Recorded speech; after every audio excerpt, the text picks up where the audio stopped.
to episode 7 of our series, Doing Things When No One Is Looking, focusing on ethics and innovation. We're talking about the unseen moral choices today of ethics and innovation, what that looks like for the designer, and really what that looks like for you, the individual. Because there's two different sides to every coin, and I believe there are two different sides to yourself. There's the work version of you, and then there is the you. And the you is at the core.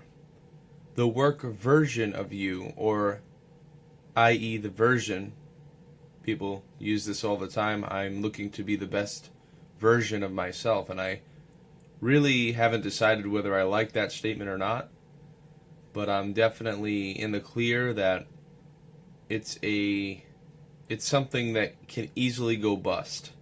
And what do I mean by that? I mean that when you say, I'm looking to be the best version of myself, will you ever be the best version truly of yourself? Or what is a version of yourself? Because I thought you were a whole person. I thought you were a whole personality, a whole idea, but yet you're telling the world, you're telling yourself, you're telling people that I'm going to be the best version of myself. And that sounds great, doesn't it? I mean, it sounds really nice. And I'm not degrading, or I'm not trying to call anybody out or deal with anything in particular, but what I am saying is, if you say you're trying to be the best version of yourself, I question whether you've discovered yourself at all. But that's a whole other conversation for another day and for another topic. But that really sort of sprung inside of me because in the realm of the unseen moral choices, that's really at the core, at least for relatability for a lot of people. So I figured I'd use that as sort of a segue into what we're getting into here. And we're looking to be peeling back the layers that reveal the ethical crossroads designers face in solitude. Because that's what we're talking about, doing things when nobody else is looking for the month of February. When you really look at life and you really look at the decisions that people make, there is a silver lining that you'll find there that really highlights the effect that people have on their day-to-day flow, what they're doing, what they're after, what they're building, what they're creating. All of this stuff is a silver lining, and I'm quite fascinated, as sort of a side note here, with all of the behaviors of people and how people sort of create these stories that they tell themselves generation, in some cases after generation. But have you ever noticed, let's not even speak to generations here, let's just speak to this whole concept of Gen Z and the whole millennial just situation. I mean, I'm known to be as a millennial, and this Gen Z group, I'll say, has come, and it's like they have an entirely different just way of talking. I mean, they have all different communication styles and words that they use, and it's like it jolts the English language, and we've done this as kids. I mean, we had things that we said that had nothing to do with anything really, but we made them mean something, and in so making something mean something, it became this sort of fad, and it became something that was popular at the time, and it's like now you sound like an old person when you're trying to communicate in such a way, like, oh, nobody talks like that anymore. And you get where I'm coming from. It's these different slang words, and it creates this culture within. But yet I was thinking about this because, again, I'm fascinated with the idea that people are able to create something out of nothing by sort of a influential standpoint. A lot of the stuff that I'm talking about, I mean, it usually originates or has some kind of foothold in Hollywood or movies, people, song producers, music producers, rappers, all these different people, and they influence the culture. So with all the slang and stuff, it's like, you think about it, really, all of the things that we have been kind of programmed to say. I mean, there's so many different cliche things. There's so many different sort of old wives, what was it, old wives' tales or something like that. You can really sort of look at these things and wonder, why are we saying it? At least I wonder, anyways. Why are we saying this? Why do we use that metaphor? Why do we use that concept? Why is it that has to be that? I'll caught you red-handed. That's one. What does that mean? Have you ever really have thought about that? I'll say. It's sort of a tongue twister. Have you ever had think? Have you ever thought to have? Hey, you get my concept. This is why I like bloopers, because this is real life. I'm actually trying to figure out how to communicate that in my mind, and it just didn't come out the way I anticipated. So maybe you'll have a good laugh there. But when you really think about situations and you really think about the communication tool that we have, it's very fascinating at its very least how we have been inundated with information, yet the information that's computed is not necessarily what we anticipate to compute, or we've just done it because we've always done it that way. It's the reason why does grandma cut the turkey in half to put it in the oven, and why does every sort of generation after that do the same thing? And they don't know why. But could it be that grandma just had a smaller oven at the time and she had to? You ever think about that? Nobody thinks. Most people don't think. I don't say nobody thinks, but when it comes down to why we say what we say, why we do what we do, and why we act the way we act, most people are not questioning those things, unless you're a psychologist and you're getting paid to do so. But truthfully speaking, it's very fascinating. And when we really start to peel back the layers of life and the ingenuity and the influence that we've had over the years, it's very interesting. And so in terms of doing the unseen and having unseen moral choices as it relates to our discussion today, the essence of ethics in design really speaks volumes to where we're going and what we're dealing with. They might be invisible, but they're the foundation of a responsible future. So to be responsible is to have this moral compass of understanding that, listen, the world needs what I have, and I have a moral obligation to produce something. And whether or not you understand that is not a matter of you having an epiphany. It's a matter of you understanding and coming to the conclusion that your life matters.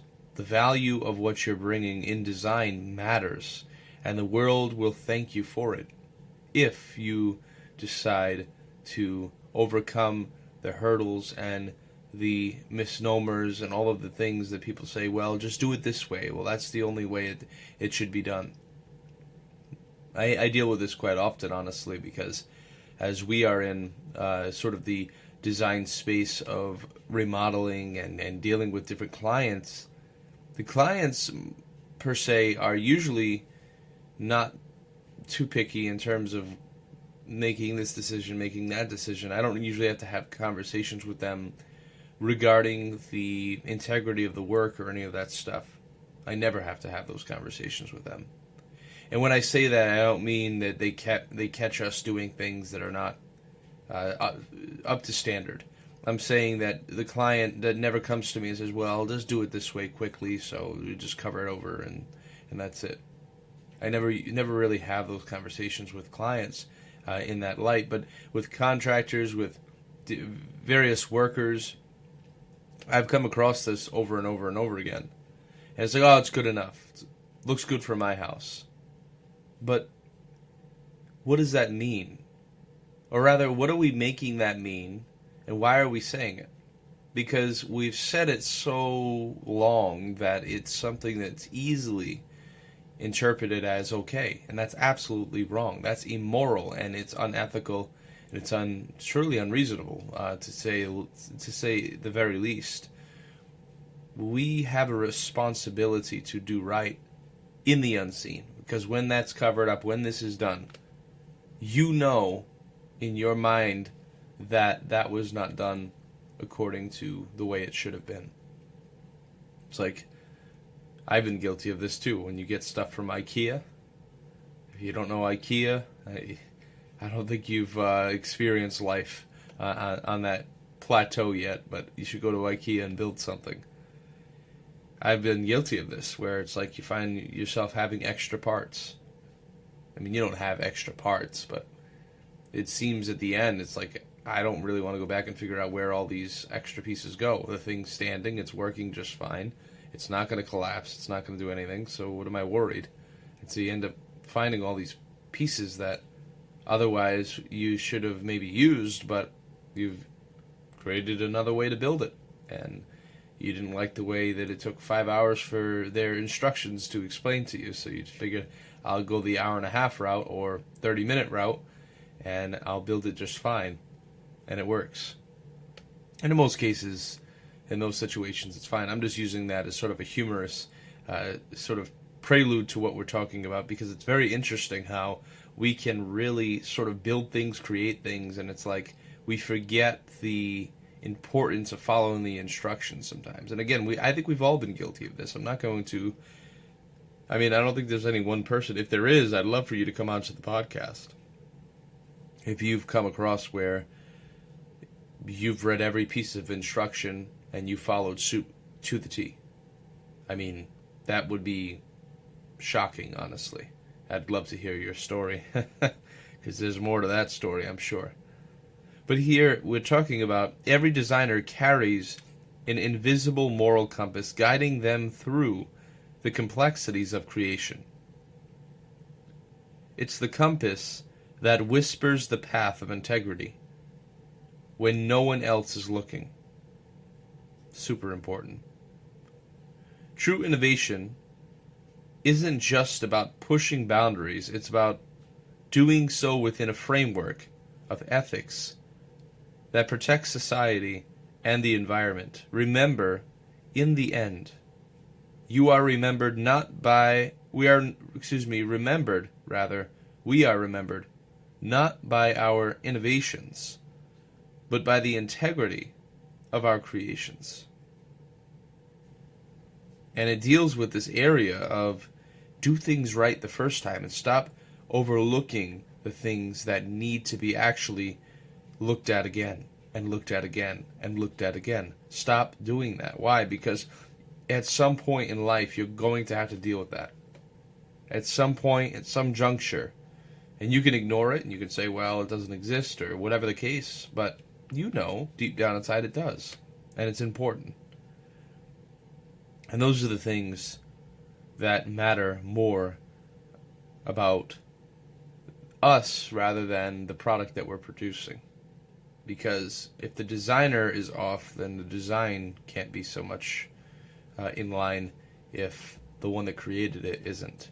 And you got to consider those things. Well, why is this doing this and why is that doing that? Well, it goes back to a source. You can't blame the thing. It's an inanimate object, or it's something that's just created. It's just there as a result of someone that put it there. But most people will go around and say, well, you did it this way and it wasn't supposed to be done that way, and blah, blah, blah. And it goes into this circle of confusion where people are like, they don't understand what they're really after, what they're really building, what they're really creating, and then they create this nonsense of issue, and nobody knows why it's there, nobody knows its function, and you have a lot of these things, and there's examples of this there's example after example of this. I have one here, and you can consider this with me. The development of the electric car. Designers didn't just aim to innovate for the sake of novelty. They pursued a vision that aligns with the environment stewardship, revolutionizing transportation and the well-being of the planet in mind. So this is a perfect example of doing things morally correct with this intention to better serve humanity. And so you can find the mistakes a lot of times in designers and what they've done and what they've built. So it's easy to find those things. It's easy to look at those things and say, well, this thing doesn't work the way it should, or that's not the way it was supposed to be. Or if you're a painter, if you can appreciate one of the 20th century great minds of painting, I was always like just astonished when I'd see him, and like of course the reruns for me, but certain times of the day it was Bob Ross. And even that name, I mean, you know who he is, because I mean, you've probably bought somebody a Christmas gift with his face on it saying something. But he was noted for saying it's just a happy accident. And so you have that end of the spectrum. But see, that's acknowledging that it's not the way it's supposed to be. And in so doing, and of course in painting, it's much easier than if you made something, if you crafted some kind of part for something and it's not working correctly or whatever, then yeah, that's a little bit obviously more involved. But painting, you just throw more paint on it and fix it and make it something else. But that concept, it's acknowledging and taking initiative on the standpoint that, hey, I didn't do that right, let me fix it. It's a happy accident. I use that quite often, that sort of mentality in life, because let's be honest, I mean, in life, just like you heard a blooper here earlier, I call them bloopers because it's what they are. Bloopers, at the end of the movies, you watch those cuts that get cut out of the movie because they just didn't fit the script, but they're funny anyways. And I could watch a movie just about bloopers, honestly, because it's just so funny how watching the reactions, the knee-jerk reactions of people, and how they the stuff that they say that they weren't supposed to, or whatever. It's very funny to me anyways. And so just like that, I mean, that's a blooper in life. I mean, here the painting he's making isn't the way it was supposed to be originally, but hey, I'll put a tree there. He was known for that. I'll put a mountain there. I'll put some waves over here, and that's a happy accident. In most cases, we have a lot of happy accidents, but it's not an accident if we don't acknowledge it, and that's the moral reality that we have there, is to acknowledge that, hey, that didn't go the way I planned, but nonetheless, I'm going to fix it. I'm going to make it right. I have this saying, especially in the building trades and in the industry, I've learned to understand that, hey, I don't have the time. It doesn't make sense, but I'm going to make it make sense. And that's something that I've really learned to incorporate in my life, in my day-to-day flow, because I'm not going to lie to you. I mean, I'm not going to say busy. I'm very productive. Very productive. Because you can be busy without being effective. And people do it all the time. You can be busy and not productive. And hey, you're just running on a hamster wheel and you're not doing anything. It's like people that are running on some kind of treadmill. They're riding a bike that doesn't go anywhere. I mean, you think about those things. And they're stationary. And most people in their life, they're riding a stationary life and they're not going anywhere. Think about that. That's more concerning. I'm more afraid of that than I am the accident that I made or something that I need to fess up to. I'd rather fess up to that thing and fix it and make it right to the client than me go around my life and just say I've done nothing. I've made a lot of movements, but I haven't really moved anything. And see, that's how it needs to be in life. And, that's also comes back down to the law of 10,000 hours. You might be wondering, maybe you're not. I mean, we have the World Wide Web at our fingertips all the time, 24/7, so you can look up anything. But the law of 10,000 hours, I'll just say it anyways, even if you know what it is this concept of If you've done something for 10,000 hours, you are a master. And it's very true. I mean, I'm a master at a lot of things because I put in those 10,000 hours in those specific areas. And I've beaten myself into submission to the idea that, hey, it doesn't matter how I feel this day or this week or that week or this month or that month. It is for the greater good. It is going to be for what I am producing. It is going to be because I need to make this right. I need to do this thing. I need to learn this thing. But not just learn it, I need to perfect it. Because in so perfecting, I can demand what I get compensated. And today, I don't obviously demand what I get compensated, but I'm very clear. I'm not going to work. I don't get out of bed for less than this amount of money. And you might be wondering, well, what's that amount of money? Well, that's none of your business. It's a significant amount of money. And I don't really get moved off of the idea that, well, I'm just going to do this anyways. No. Why? Because I've put in too many hours. I know too much for me to just sit by and say, well, I'm just going to accept what is. Well, sometimes you have to do that. You're right. Sometimes you do have to do that. But I don't have to. Nor will I ever have to. So why am I going to? I'm not considering those things. But in some cases, people are like, they have this guilt trip mentality of like, well, everybody has to go through it. Well, that's good for everybody, but I'm not everybody. So don't put me in that category of everybody has to do it. That's it's a cop-out.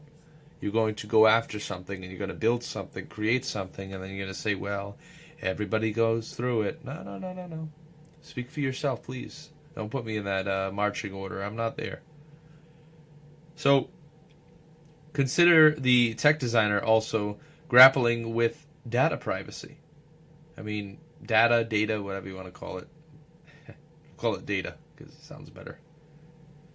The decisions on encryption and data handling might have hit the headlines, but they're crucial to user trust. So you read articles all the time, well, this got leaked, and this got this, and this got that. Encryption is a huge industry. I mean, cybersecurity is so massive. I mean, the landscape there's so much untapped. There's trillions of dollars of untapped potential in that market for clients because everything we do in our world is connected to some kind of cloud system, some kind of encryption, conversation. I mean, on and on and on. I could speak to this. And so we have this great ability to talk to somebody in Japan and you're in the United States, Montana. I mean, there's this amazing ability to just be able to cross-pollinate and have this wonderful conversation, but at a cost many times. It comes at a price. You know, and sometimes you have to pay the price and you don't want to, but nonetheless, that price has to get paid. Could be a price of, I don't know, $1,000, $100,000 to get some kind of team that's dedicated to locking in your encryption, making sure that not just you, because you can pay for different softwares, but when you're a giant in the world, you need to have an entire software company, and they need to represent you fully, completely, entirely. And so you pay for that. But even there, it's a daily, hourly, by the minute, by the second transaction. And so then you run into, you can't have just 9 to 5. You got to have somebody 24/7 running this thing, making sure that this thing is. I mean, I'm talking about elite people. These people, I mean, they're singing to the tune of hundreds of billions and trillions of dollars, and they cannot have that stuff leaked. They cannot have that stuff brought out into the world and hacked. So they have to literally have the best of the best of the best, and they pay for that. And so here we are in the world. We're responsible. We're responsible for the production that we bring. And in design, in particular, I mean, our design could mean the future or it could mean history. And that's another thing to consider.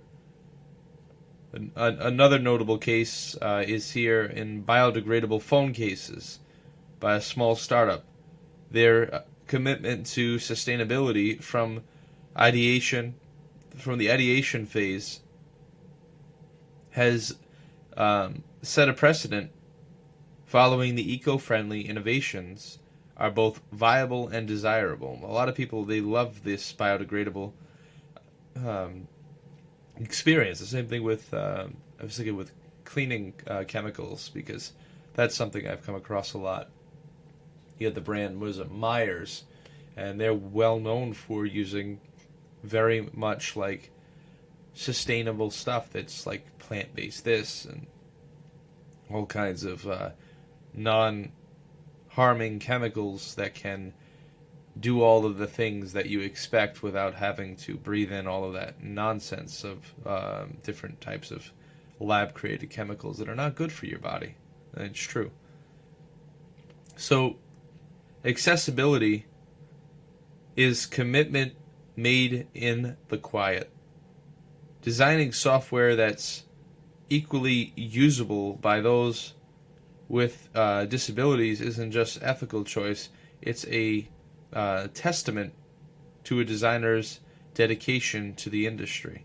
It's a perfect example of this is the development of the voice-assisted technology for visually impaired users didn't just happen. It was the result of designers prioritizing accessibility, ensuring that technology serves everyone, not just the majority. Super just insightful and important that we understand these things. In the solitude of studios, designers often face ethical dilemmas. It's an integral dialogue, a weighing of potential impacts on society. I mean, there's all of these different backdrops that we could see. An example, when a designer at a major tech firm decided against adding the feature that could potentially invade user privacy despite its market appeal, they were guided by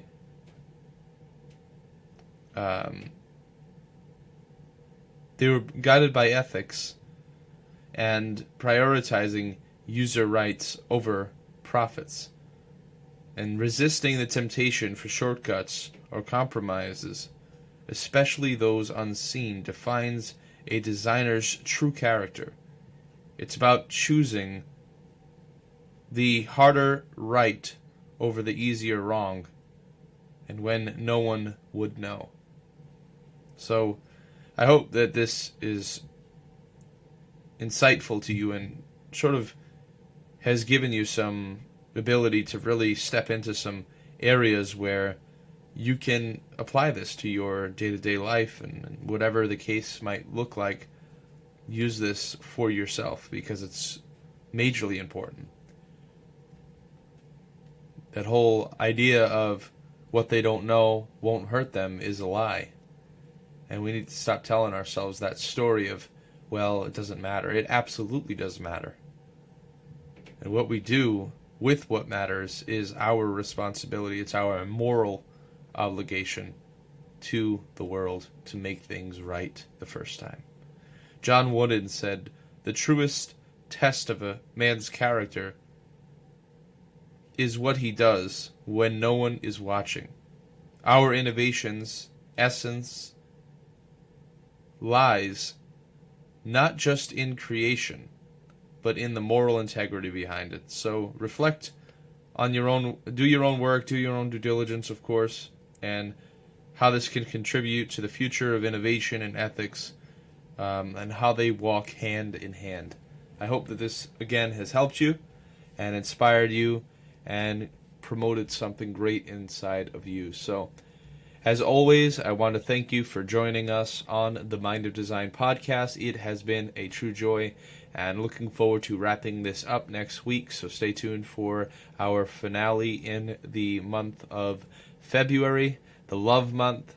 For those of you that had the privilege of celebrating someone on Valentine's Day, well, this is in tribute to that. So we're looking forward to next week.